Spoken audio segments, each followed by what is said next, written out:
Mesdames, Messieurs, bonjour. Vous êtes dans le bœuf politique sur JMTV+, et nous allons parler aujourd'hui, ce 10 mai 2024, des européennes. C'est quoi les européennes? Ce sont les élections législatives européennes qui vont permettre aux Français d'élire 81 députés qui les représenteront au Parlement européen, ceux-là qui décideront pour votre avenir au niveau du Parlement européen. Et pour en parler aujourd'hui, nous recevons des candidats d'un parti, d'un mouvement, ils vont vous l'expliquer. Je sais que c'est l'écologie au centre qui a pour co-président M. Jean-Marc Governatori. Bonjour M. Jean-Marc Governatori. Bonjour. Comment allez-vous? Impeccable. Je peux vérifier votre ADN? De cette façon-ci peut-être. Je vérifie que c'est vous, hein, c'est tout. Ah, vous pouvez. On peut? Ah, d'accord, ça va très bien. Donc, en face de Jean-Marc Governatori, vous avez quelqu'un que vous avez souvent vu sur GMTV+, Mireille Liliane Saki, qui est conseillère municipale à Sevran. Bonjour Mireille Saki. Bonjour Jackie. Comment ça va? Très très bien. Bonjour chers auditeurs de GMTV+. Ils sont plus les téléspectateurs, hein, car c'est la télé web, même si... Monsieur Jean-Marc Governatori, je vais commencer par vous, car vous venez de loin. C'est la raison pour laquelle je commence pas par la dame. Donc, niçois de souche, hein? Tout à fait. Né à Nice, je ne vais pas donner votre âge, vous êtes encore très jeune. Chef d'entreprise pendant 19 ans. Et désormais, vous faites quoi? Je mène une action politique, j'écris des livres, voilà, j'ai une activité citoyenne engagée. Et je suis accessoirement élu de la République. Très engagé, hein? Donc 2 fois meilleur gestionnaire de France, avec des prix qui vous avaient été remis, je crois en 2019 et 2021, quelque chose comme ça. Il y a une vingtaine d'années, et par ailleurs j'ai reçu le trophée de l'emploi du ministre des PME. Parfait. Alors, 20 ans d'engagement dans la vie associative, c'est bien cela, si je me trompe, vous m'arrêtez, hein? Auteur de 14 livres, dont un est devant nous. Voilà, Mais ça, c'est le 16e. C'est le 16e. Alors, j'ai noté 14 livres. Ça veut dire qu'il faut faire les mises à jour dans votre espace. Je ne connais que 14. C'est ce que j'ai lu. Donc, celui-ci est intitulé L'alternative aux fossoyeurs de l'écologie politique de Jean-Marc Governatori. Où est-ce qu'on peut le trouver? Dans toutes les librairies. De France et de Navarre. Exactement. Parfait. Donc, 19,5% meilleur score de France en liste 100% écolo.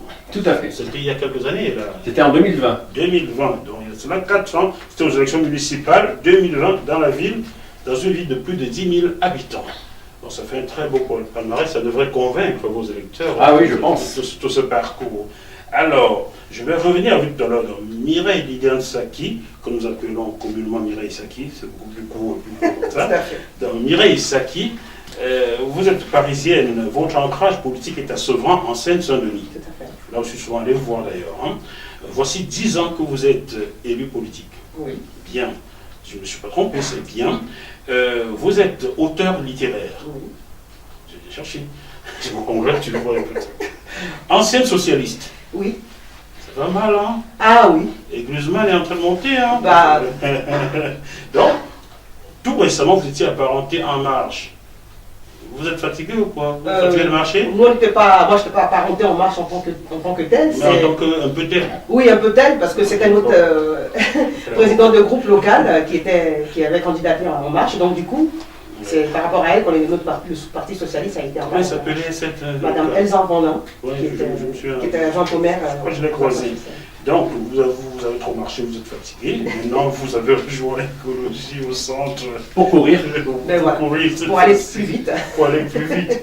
Très bien. Vous êtes présidente du groupe municipal Le Renouveau à portée de main. Oui. Le renouveau à portée de main. Oui. Ça m'inquiète car je connais quelqu'un qui est au pouvoir. Le slogan renouveau, ça fait 42 ans qu'il est au pouvoir, il avait foutu. C'est du côté du Cameroun, ça. Nous, localement, on est assis. Bien. Vous êtes donc 8e sur cette liste écologie au centre. Tout à fait. Ah, ça c'est bien ça. Comment s'appelle encore votre coprésidente? J'ai noté son nom. Ah, Juliette de Cauzan. Juliette de Cauzan. Qui est numéro 2 sur la liste. Qui est numéro 2 sur la liste, à qui on fait un coucou. Ben, j'aurais aimé vous avoir là, madame de Cauzan. Il paraîtrait que vous marchiez aussi autrefois, mais vous êtes fatigué, vous allez courir.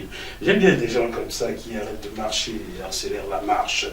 Donc, je reviens à vous, Jean-Marc Governatori. Je suis très heureux de vous recevoir. Hein. Je suis très heureux d'être avec vous. Lorsque j'ai lu votre nom, je me suis dit tout un gouverneur chez moi. Donc, vous êtes conseiller municipal dans la ville de Nice.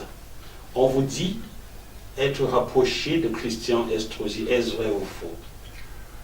Pas du tout, sauf que je suis centriste, et quand M. Estrosi dit que 2 plus 2 égale 4, je ne dis pas que 2 plus 2 égale 14. Et quand on est centriste, on est capable de travailler avec la gauche et la droite, s'il y a une bonne idée, qui est là pour servir le bien commun. Et par exemple, nous avons des élus dans la majorité de gauche de Dijon, et à Nice, je suis dans l'opposition à M. Estrosi, je vote contre ses budgets, mais il y a des cas où je valide ce qu'il fait. Vous disiez que vous n'êtes pas proche de Christian Estrosi, pourtant il est écrit par un journal qu'on qualifierait de sérieux de votre région, que vous vous rapprochez de Christian Estrosi. Pourquoi le dit-on? Oh ben parce que un journaliste peut dire ce qu'il veut, un journaliste est totalement libre, vous le savez parce que vous êtes journaliste, mais parfois le journaliste peut se tromper. Le fait est que je vote contre ces budgets. Donc voilà, et quand vous votez contre un budget, vous êtes dans l'opposition. Mais il n'en reste pas moins vrai que je suis centriste, par conséquent ouvert, et lorsque un homme politique, même qu'il n'ait pas de bon bord, fait une proposition saine pour le bien commun, je la valide et je la soutiens. On vous savait encarté Europe Écologie Les Verts. Vous avez d'ailleurs chevauché avec notre ami Jadot. Qu'est-ce qui fait qu'aujourd'hui vous avez tourné le dos à ce parti? Ce n'est pas exactement ça. Je n'étais pas encarté dans Europe Écologie Les Verts, mais il est vrai qu'en 2019, j'étais associé à Europe Écologie Les Verts. J'étais le délégué végétarien de la liste de ELV d'Yannick Jadot. Et j'ai contribué au sort historique. En 2020, j'étais investi par Europe Écologie et j'étais tête de liste dans ma ville de Nice. Donc, et d'ailleurs, j'étais la seule liste écologiste française soutenue par 100% des partis écologistes français. Il n'y a aucun cas en France, en 2020, au municipal, d'une liste qui était soutenue par tout le monde. C'était mon cas. Ça a contribué à mon score record. Mais en 2021, je les ai quittés parce que je pense que l'écologie doit être centrale et non pas à gauche. En 2021, ils se sont remis à gauche contre mon avis, donc je les ai quittés. S'ils s'étaient mis à droite, j'aurais fait la même chose. Ah, d'accord. Mais il faudrait donc qu'ils rejoignent le centre. Le centre. Le plus grand centriste de France, ce serait François Bayrou. Ah, pas du tout, non. Monsieur Bayrou est de droite, ce que je respecte. Hein. Mais aujourd'hui, l'écologie centriste en France, c'est moi qui la représente, avec mon équipe. Votre équipe, vous co-présidez donc l'écologie au centre avec... Je co-préside l'écologie au centre avec Ghislain Wisodinski, qui est conseiller régional Grand Est, et avec Sophie Spenato, qui est élue municipale rhodanienne. Juliette de Causan est ma principale partenaire pour ces élections européennes. Pour le parti Europe Ensemble. Chers confrères, arrêtez d'écrire des bêtises.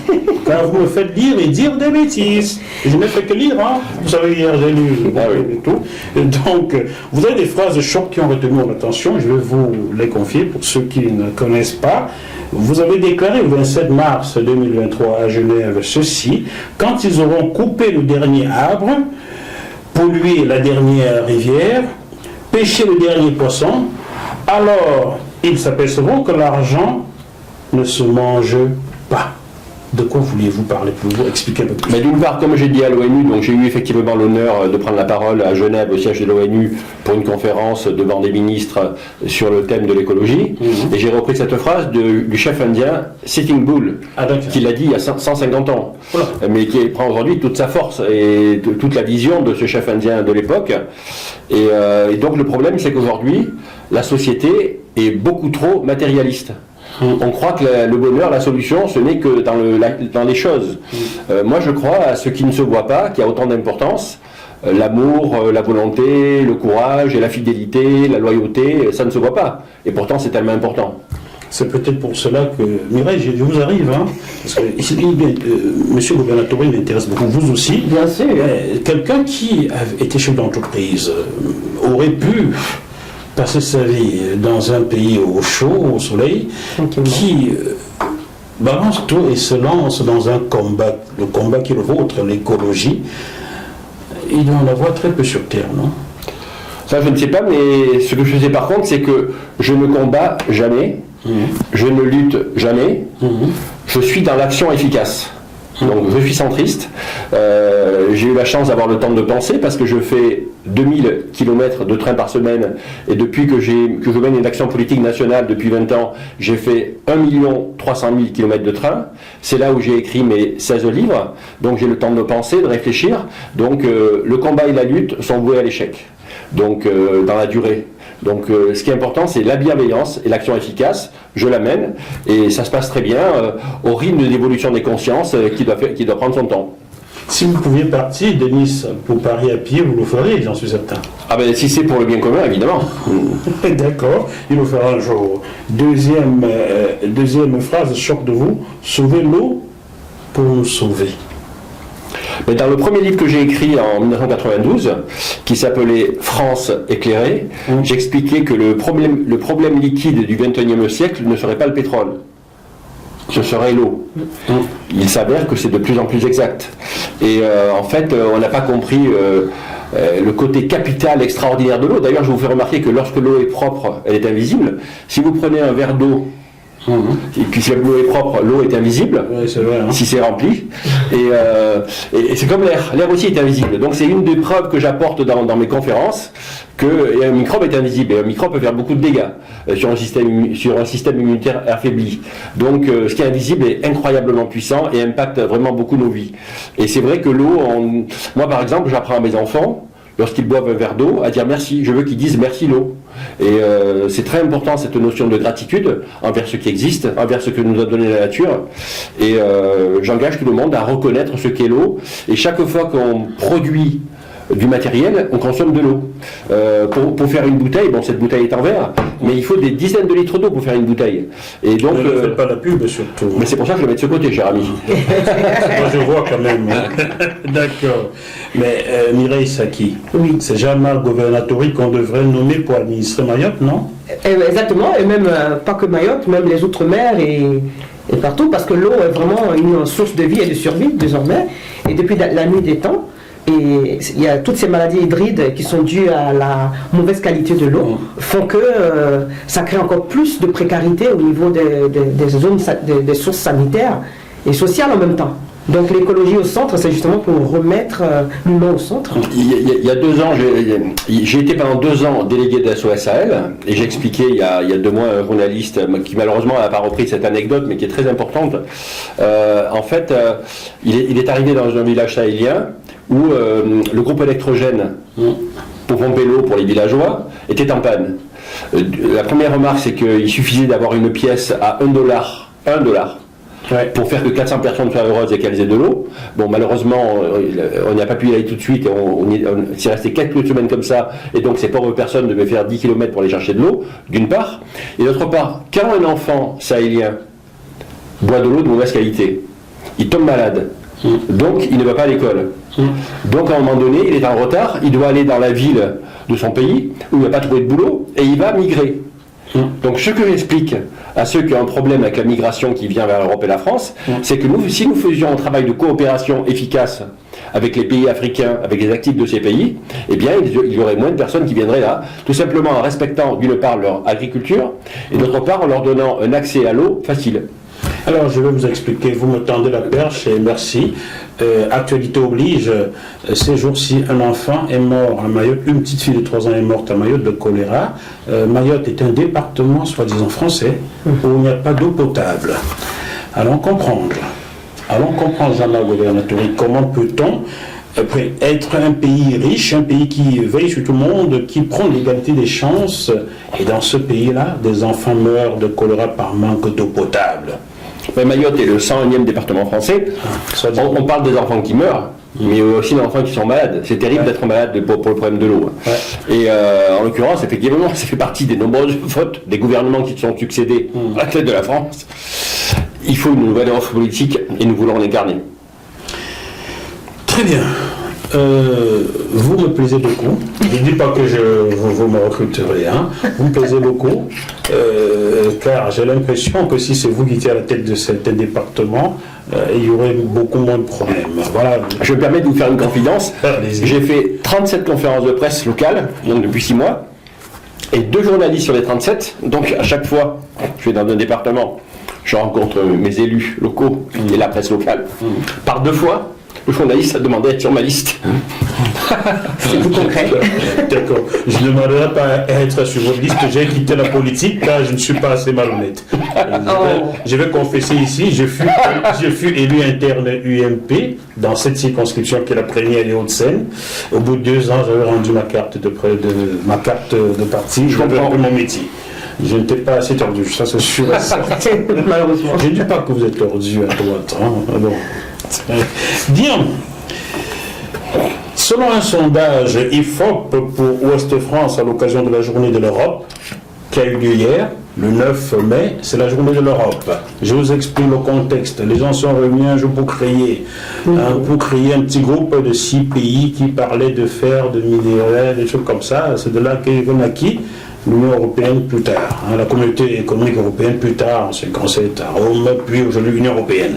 C'est la raison pour laquelle on fête le 9 mai comme étant la journée de l'Europe. Bien.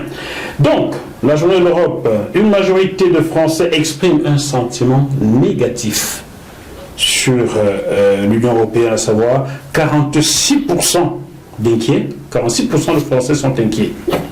13% expriment de la colère. 16% se déclarent indifférents. Il n'y a que 25% qui ont un sentiment d'acceptation favorable, donc 15% de confiants et 10% d'optimistes.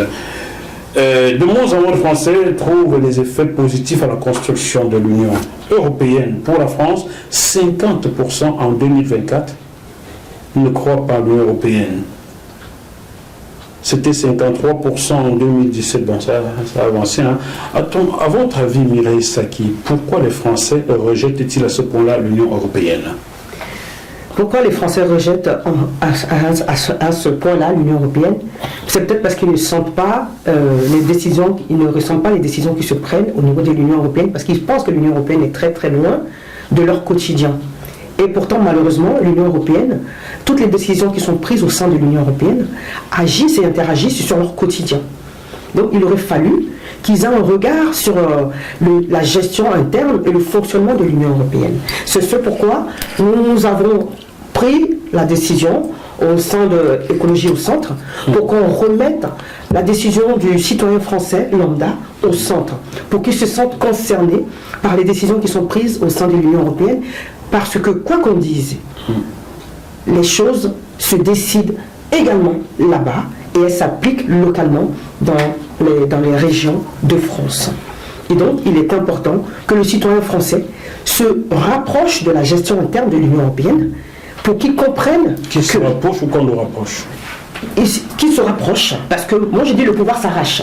Il a déjà du mal à manger ou à boire de l'eau, comment voulez-vous? Mais justement, s'il a du mal à manger et à boire, c'est parce que les décisions sont prises là-haut et le quotidien du français lambda est bloqué là-bas par 3 ou 4 personnalités qui sont assises et qui prennent des décisions pour le quotidien des Français et même de la zone francophone. Même la zone sahélienne dont parlait tout à l'heure Jean-Marc Governatori, le quotidien des Africains qui sont dans la zone sahélienne est aussi décidé dans les zones de l'ACP qui sont prises en gros à huis clos et qui sont bloquées au sein de l'Union européenne. Et donc même quand on parle de l'eau potable, je reviens dessus parce que même en 2016 c'était aussi mon combat au niveau même de la Côte d'Ivoire. J'étais candidate pour être députée des... On va rester en Europe. Voilà. Mais non, donc l'histoire... Encore plus loin des Français. Oui, mais la Côte d'Ivoire fait partie des ACP, des 87 États, des ACP. Et non, mais ils sont rattachés au Parlement européen. Les ACP sont Afrique, Caraïbes, Pacifique, dont Haïti, les îles Seychelles et tout, sont rattachés aux ACP. Vous savez ce que j'en pense. Qui sont au niveau de l'Union européenne. Et donc, il faut que le citoyen lambda, les Français de la ruralité et toutes ces zones, même des banlieues de France, comprennent que aller voter, c'est aussi faire un choix de dire non à cette montée de l'abstentéisme, de l'abstentionnisme. On va y arriver, on va y arriver. Et donc, ne vous inquiétez pas, j'ai une question pour ça. Je termine ma phrase pour vous dire que la décision que nous avons prise au sein de Écologie au Centre, c'est vraiment pour toucher le citoyen lambda qui ne sait plus où on va avec la politique normale, qu'on dit la politique normative, pour leur dire que si vous ne savez plus où aller, à gauche ou à droite, rejoignez-nous à écologie au centre pour qu'on puisse trouver une solution, parce que nous avons décidé de remettre l'humain au centre et de réparer la nature. Jean-Marc Gouvernatori, comment redonner confiance en l'Union européenne aux 75% de Français qui aujourd'hui n'y croient plus? C'est simplement une question d'explication et de pédagogie. Parce que les élus conventionnels pensent que mener une action politique, c'est orienter les budgets. Force est de constater que souvent les élus conventionnels orientent les budgets vers le mal commun involontairement. Moi je suis sûr de leur honnêteté, mais je suis aussi sûr de leur incompétence. Alors que mener une action politique pour un centriste, c'est orienter le budget, mais donner des informations importantes. Donc quand vous expliquez aux personnes que le monde est infesté de monstres, et je pèse mes mots, une Chine et une Russie dictatoriale et nucléarisée, c'est un fait, une Inde, pays le plus peuplé du monde, qui est aujourd'hui mené par un autocrate qui s'appelle Modi, des États-Unis omnipotents, c'est encore un fait, des milliardaires américains qui maîtrisent l'orbite basse et les communications, des multinationales de la semence, des médicaments, des énergies, etc., qui infestent nos vies. Donc si on se referme tout seul sur la France, on est cuit. Donc il est capital de comprendre que la souveraineté de la France, c'est l'Union européenne, et la sécurité des Françaises et des Français, c'est l'Union européenne. Chers téléspectateurs, Jean-Marc Gouvernatori parle de la semence qui infeste nos vies. Sachez qu'en ce moment, en Afrique, circulent beaucoup de semences occidentales qui ont un seul but, tuer l'agriculture en Afrique et soumettre l'Afrique à la famine pour la recoloniser. C'est moi qui le dis, si quelqu'un veut m'attaquer là-dessus, je suis prêt à la justice. Voilà. Mireille Saki, dans la communauté afro-française dont vous êtes issu, beaucoup semblent ne même pas comprendre ce que c'est que l'Union européenne, encore moins le rôle d'un député européen. Ils sont là, vous les regarder et leur dire à quoi sert l'Union européenne et en quoi cela impacte concrètement leur vie au quotidien.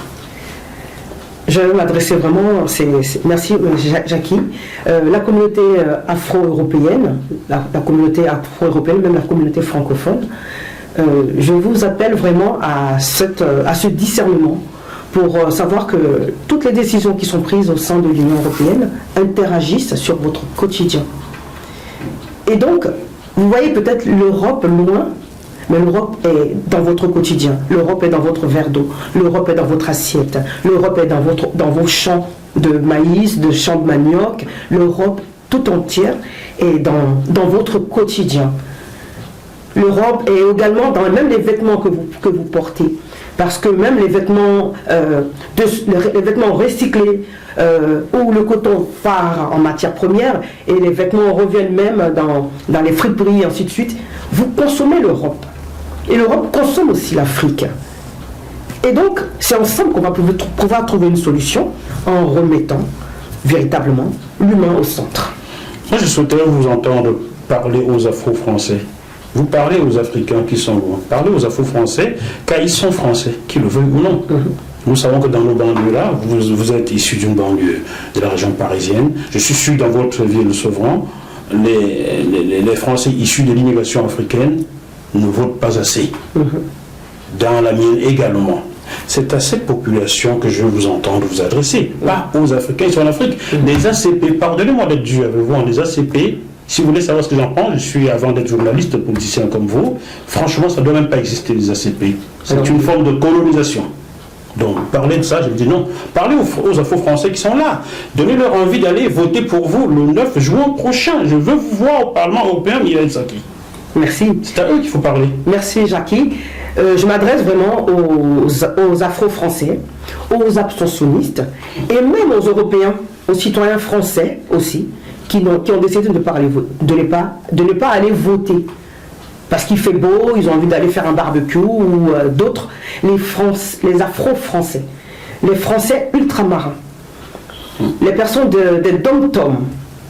Je vous invite à aller voter le 9 juin, dans la matinée, parce qu'après l'après-midi, vous allez commencer à avoir la paresse, la flemme pour dire oui, il faut aller tôt le matin. Au plus tard à midi, on a battu les scores, les sondages, parce qu'on doit vraiment faire une vraie révolution au niveau des urnes. Voilà, et l'écologie se transmet de façon réelle, parce que quand on sème une graine, on en récolte plusieurs. Parce que c'est ça, l'agriculture est illimitée. Donc, ensemble, semons cette énergie et cette synergie de pouvoir toucher et impacter les personnes qui n'ont pas l'habitude d'aller voter. Et ce jour-là, même ceux qui ne retrouvent pas actuellement leur bulletin de vote, ce n'est pas un souci. Allez voir, mettez vos identités sur le site de gouv.fr, vous vérifiez si vous êtes inscrit sur la liste électorale. Même si vous n'êtes pas inscrit sur la liste électorale, si vous n'avez pas reçu votre carte d'électeur, il y a des choses qui arrivent. Le jour du vote, allez dans vos bureaux de vote habituels. Et les jeunes qui viennent d'avoir 18 ans, ceux qui viennent à peine d'avoir 18 ans, vous êtes inscrits automatiquement sur les listes électorales. Vous êtes inscrits d'office.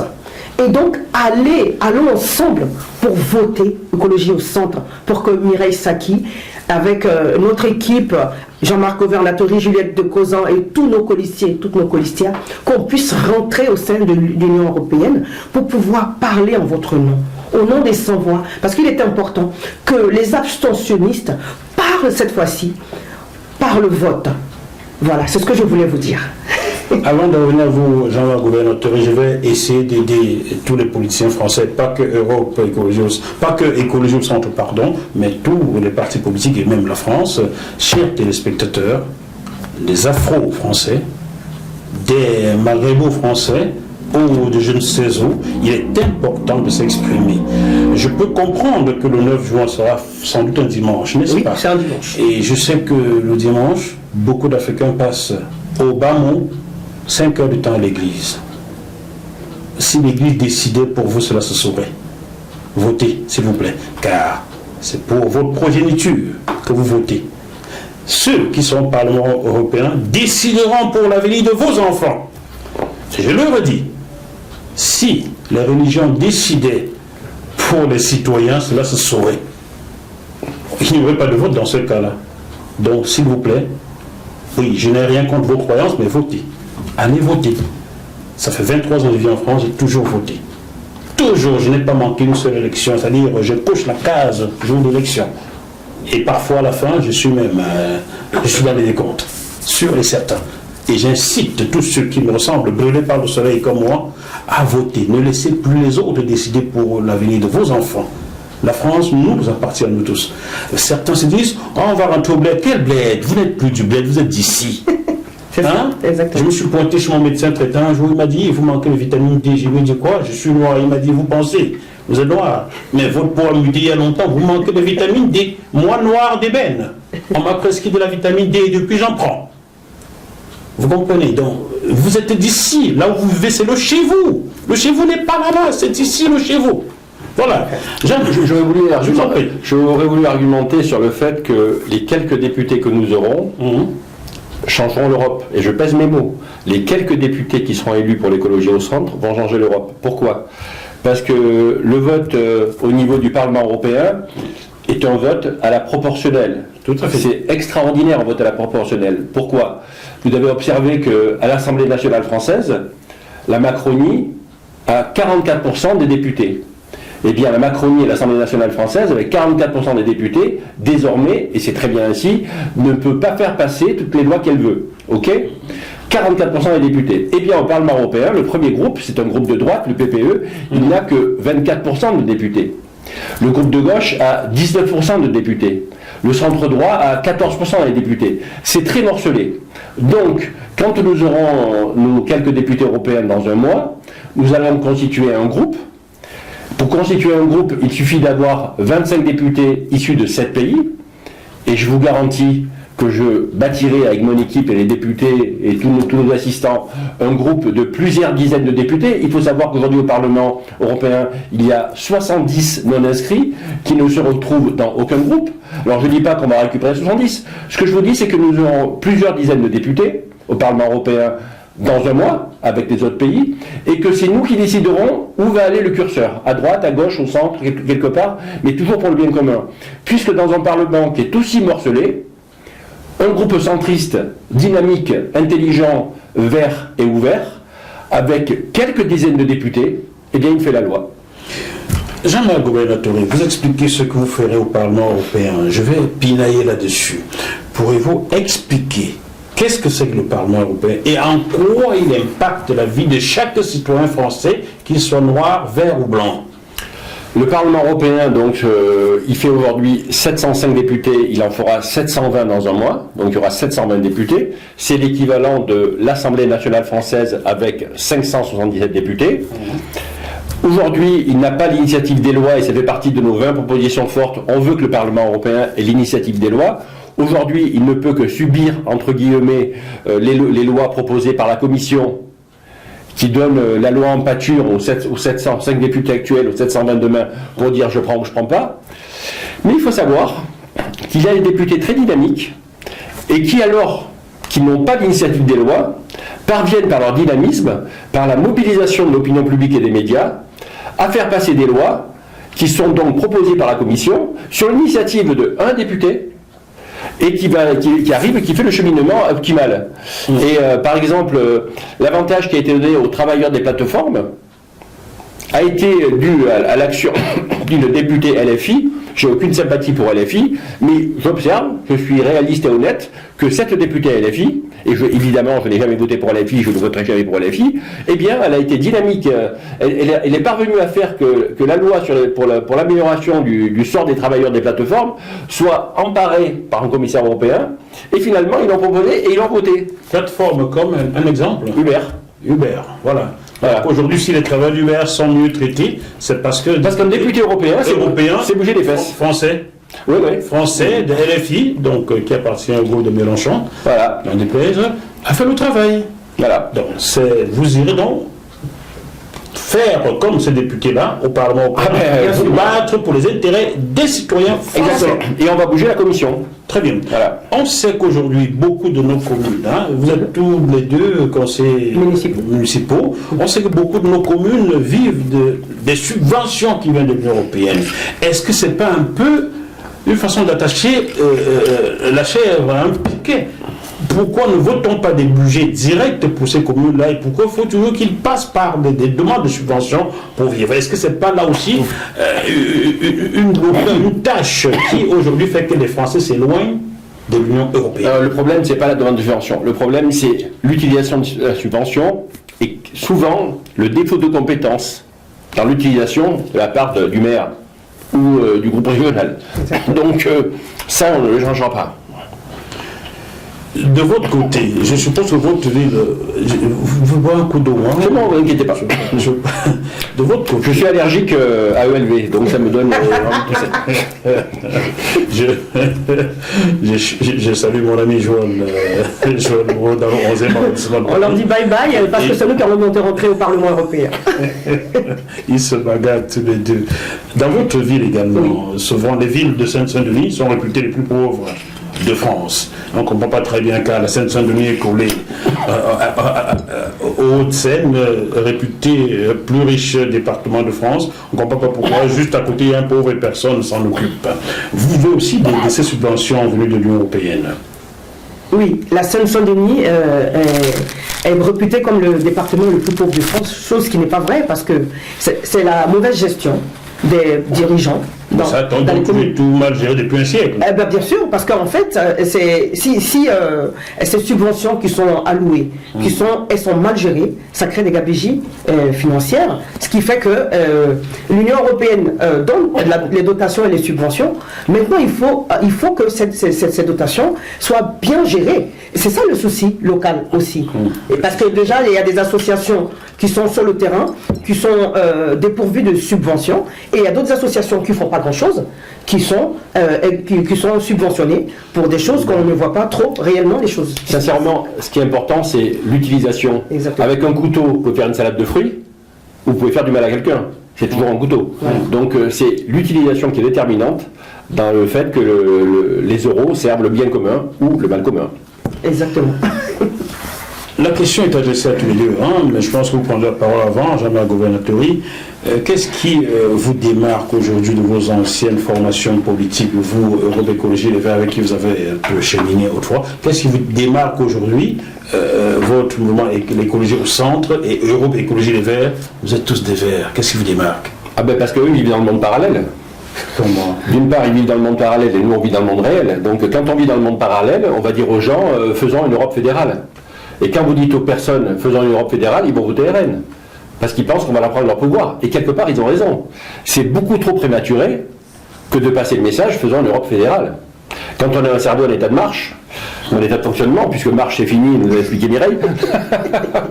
Donc nous, on veut une Europe des régions unies. Nous sommes associés aux régionalistes, donc nous, on veut une Europe des régions unies, chacune autonome des points de vue alimentaires et énergétiques, chaque région coopérant avec l'autre, chaque région respectueuse de l'écosystème et de l'animal, et avec des personnes conscientes de leurs droits et de leurs devoirs. Je pèse mes mots, des personnes conscientes de leurs droits et de leurs devoirs, parce que nous, le principe de responsabilité est très important. Ensuite, sur l'immigration, le RN et ELV, je vous l'ai dit hier à BFM, le RN et ELV... Vous faites la pub, vous avez pas les GMTE plus chez eux. Ils ne veulent pas les gens comme moi, parce que j'ai une liberté de ton qui les dérange. Ils vont vous apprécier parce que vous avez un très bon journaliste. Je vous découvre et je trouve très très bien. Merci. Merci beaucoup, c'est gentil. Mais bon. Le RN nous explique... On ne veut pas de moi en France, j'irai bosser avec les Russes, puisqu'on ne veut pas de moi en France. Ça, je vous le dis. Hein. Attends, je vais le dire, je vous l'ai dit en off, je vous le dis. Je suis journaliste français, formé en France. En 20 ans de carrière, je n'ai jamais obtenu un entretien d'embauche spontané en France. Pourtant, toutes les grosses chaînes de France ont diffusé mon travail. TF1, Eurosport, France Télévisions, Planète, toutes les grosses chaînes ont diffusé mon travail, mais je n'ai jamais obtenu un entretien d'embauche spontané. Donc, à un moment, il faudrait peut-être aller bosser chez ceux qui veulent de moi, n'est-ce pas? Donc, on revient sur vous, car c'est vous qui êtes intéressant. Je ne sais pas moi. Merci de m'apprécier, mais ils ne voudront pas de moi. Donc, vous disiez donc... Je disais que le RN vit dans le monde parallèle lorsqu'il dit on ne reçoit personne, parce que l'Union européenne, c'est 15 000 km de frontières terrestres, et faire un mur de 15 000 km, ça me paraît compliqué. Et ELV, qui dit on reçoit tout le monde, vit aussi dans le monde parallèle, puisque manifestement, nous n'avons pas la capacité en logement, en soins, en tout ce que vous voulez, pour accueillir tout le monde. La preuve, quand vous allez à Paris ou à Calais, il y a plein de gens qui dorment dans la rue, parce qu'il n'y a pas les structures adéquates, et il y a des gens qui meurent en venant. Donc, nous aurions voté le pacte asile-immigration de l'Union européenne, qui a été refusé par le RN et qui a été refusé par ELV, et les deux l'ont fait par raison idéologique, parce qu'il est important d'avoir un juste milieu. Donc, rendre un territoire attractif quand vous n'êtes pas en mesure de le recevoir. Si vous m'appelez dans votre studio pour me filmer, mais que vous n'avez pas la caméra, il ne faut pas me faire venir dans votre studio.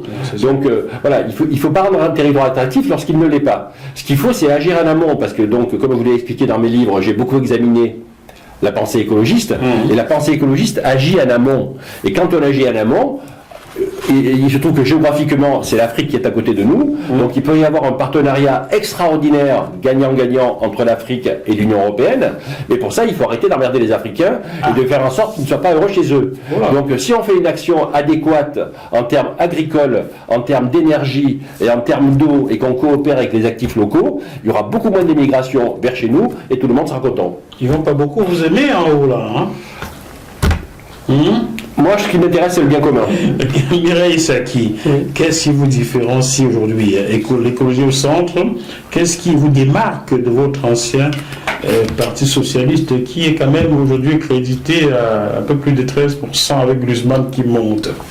Ben, ce qui nous démarque, c'est la partie de réparer la nature, la partie Europe au centre, c'est-à-dire l'écologie au centre.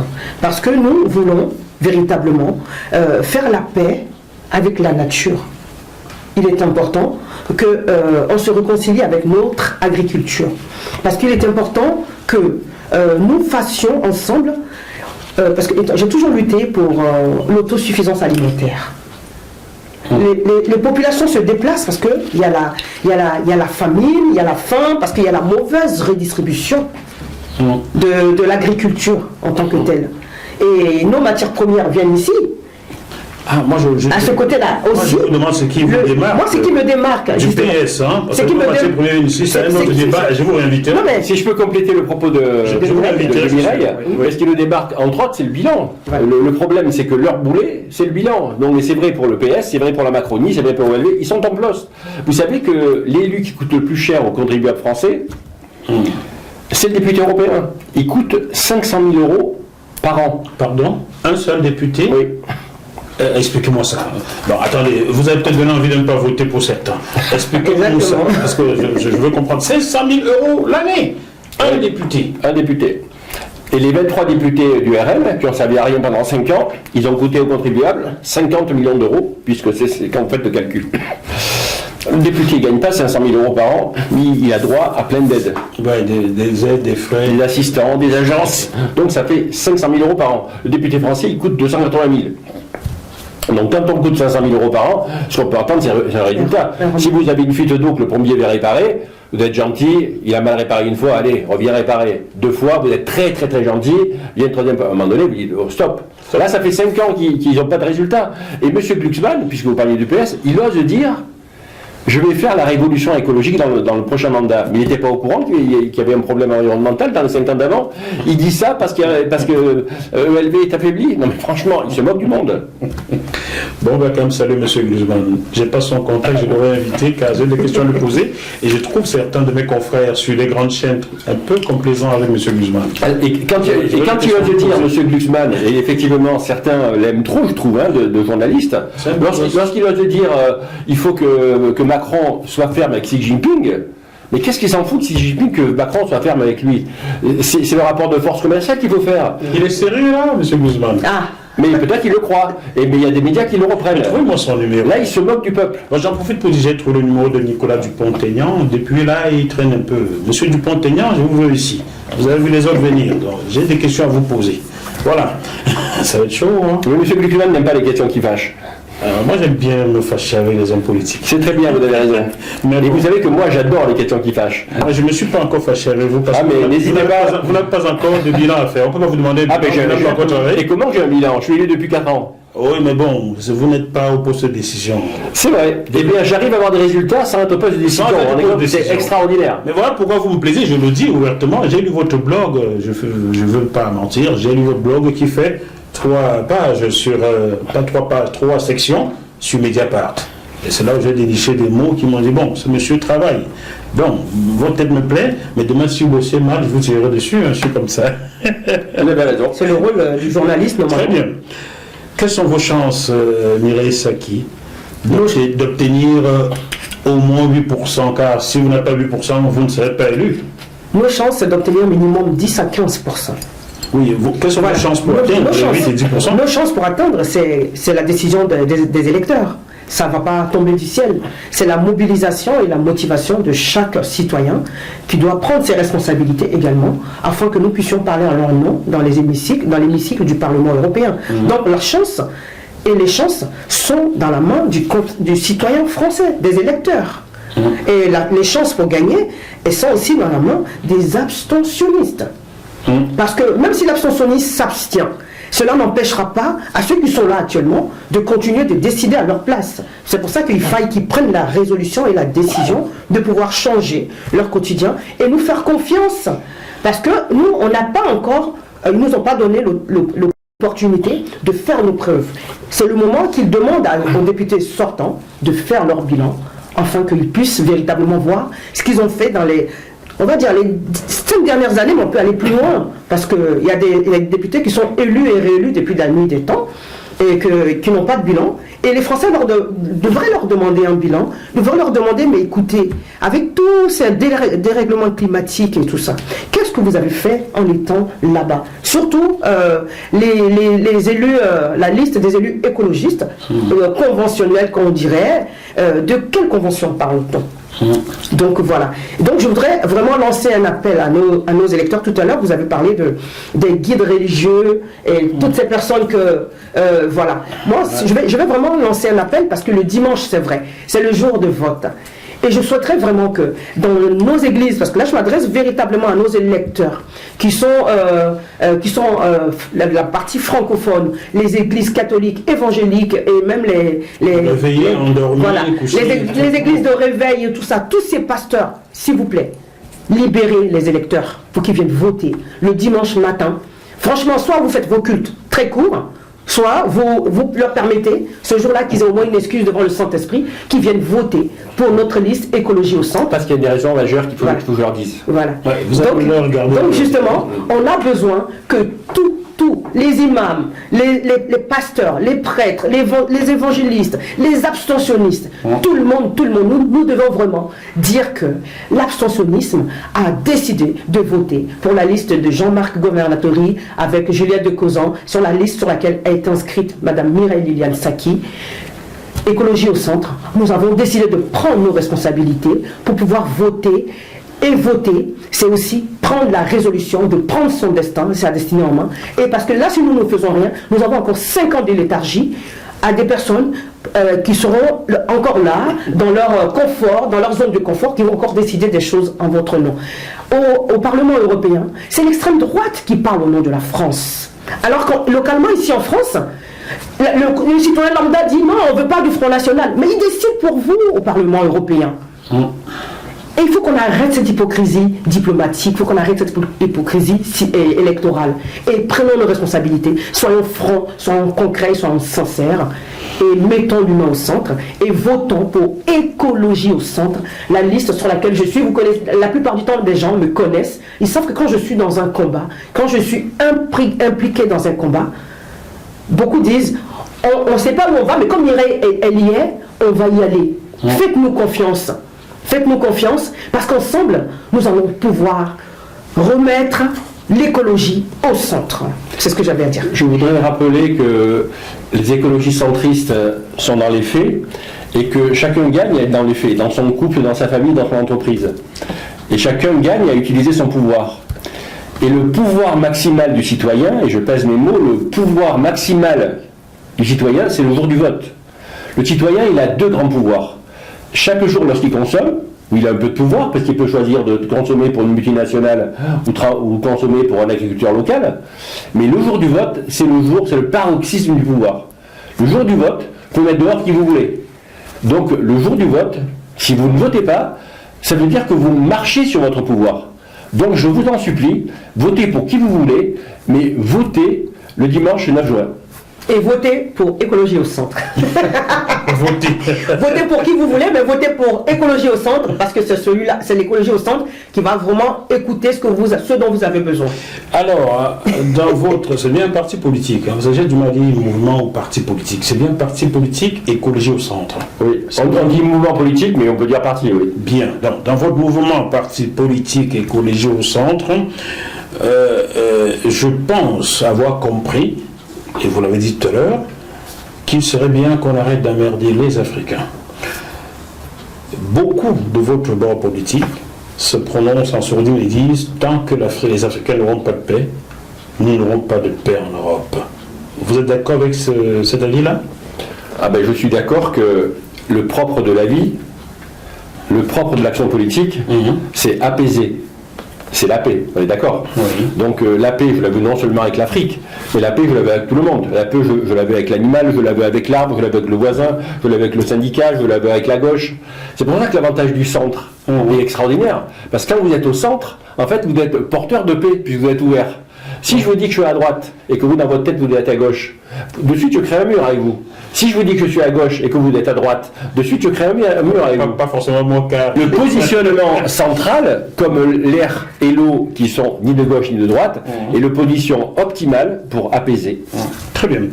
Qu'est-ce que vous répondriez au général Lecointre qui souhaite que l'Europe retourne en Afrique dans les 10 prochaines années, recoloniser l'Afrique pour ses intérêts? Qu'est-ce que vous lui répondriez? Il est en face de vous. Dites-le lui au général Lecointre, il est là.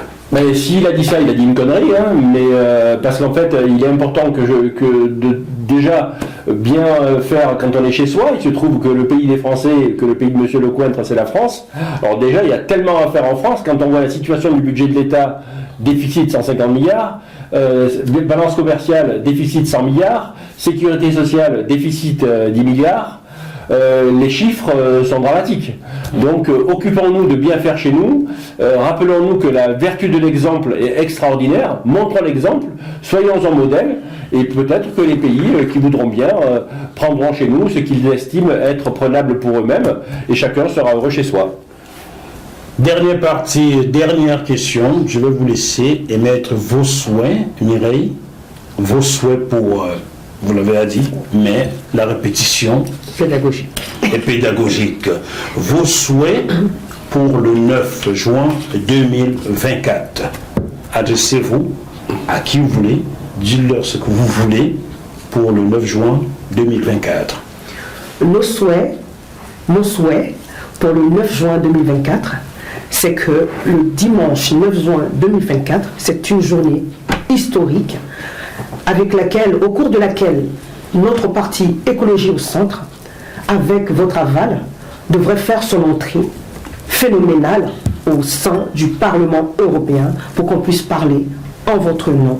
Je vais encore m'adresser, étant donné que la répétition est pédagogique, aux abstentionnistes et aux électeurs quotidiens qui avaient l'habitude de voter par complaisance ou bien par paresse au quotidien, dire bon, on ne connaît pas tel parti, ce nouveau parti on ne le connaît pas, donc on ira voter pour ceux qu'on connaît. Ceux que vous connaissez, posez-leur la question. Regardez actuellement le bilan qu'ils vous ont montré, qui n'ont même pas eu le courage de vous montrer.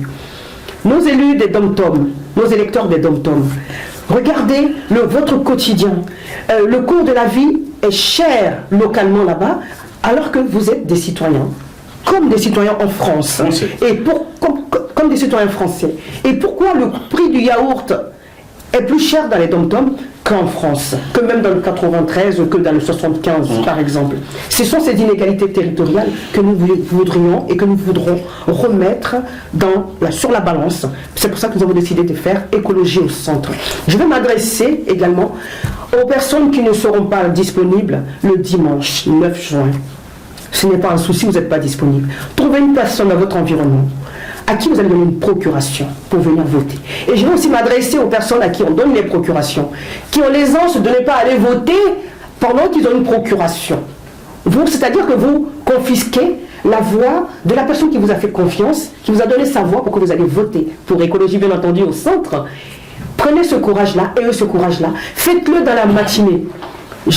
Ça fait des années que je tiens des bureaux de vote et je sais que quand on a la punchline, on a la volonté, dès le matin, les résultats se sentent et se ressentent au plus tard à 15h, 16h.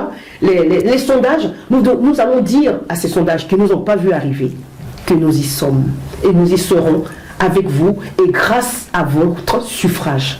Donc je vous invite le 9 juin à voter pour la liste Écologie au Centre. Même exercice pour Jean-Marc Gouvernatori, ils sont là, vos électeurs. À partir du 9 juin, les dizaines de députés écologistes centristes issus des 27 pays européens vont bâtir la Nouvelle Europe.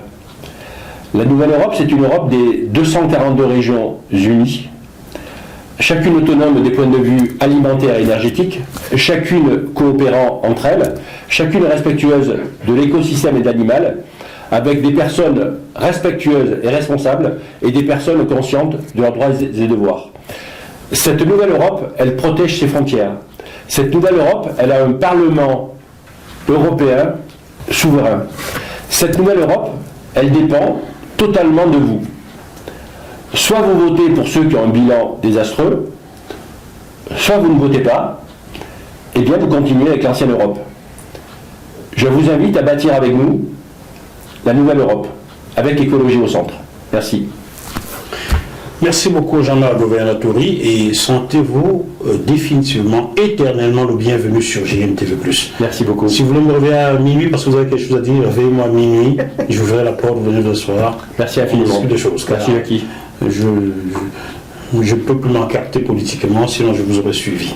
Merci. Mais faites voter pour nous. Je ne fais que cela. Votez pour nous et faites voter. Je demande aux gens de voter. Donc, merci à vous Mireille Saki. Ne vous trompez plus en revenant sur mon plateau, car ça fait 3 fois que vous êtes venu. Je vous mettrai une amende chez les téléspectateurs de GMTV+. J'espère que ce mini-programme sur les Européennes du 9 juin vous a plu. Envoyez-nous vos commentaires. Si vous voulez revoir Jean-Marc Gouvernatori ou Mireille Saki ici, si vous avez des questions pour eux, envoyez-les-moi. Je les inviterai. Ils reviendront répondre à vos questions. Mais surtout, pensez à voter. C'est le citoyen qui vous parle, ce n'est plus le journaliste. Voter, c'est décider pour votre avenir, c'est décider pour l'avenir de vos enfants. Ne pas voter, c'est refuser d'exister. Ne pas voter, c'est refuser d'exister. Voter. On se retrouve sur ce même plateau dans un autre bœuf politique dans quelques jours. D'ici là, malgré la situation très compliquée, gardons quand même la banane et votons. À bientôt. À bientôt.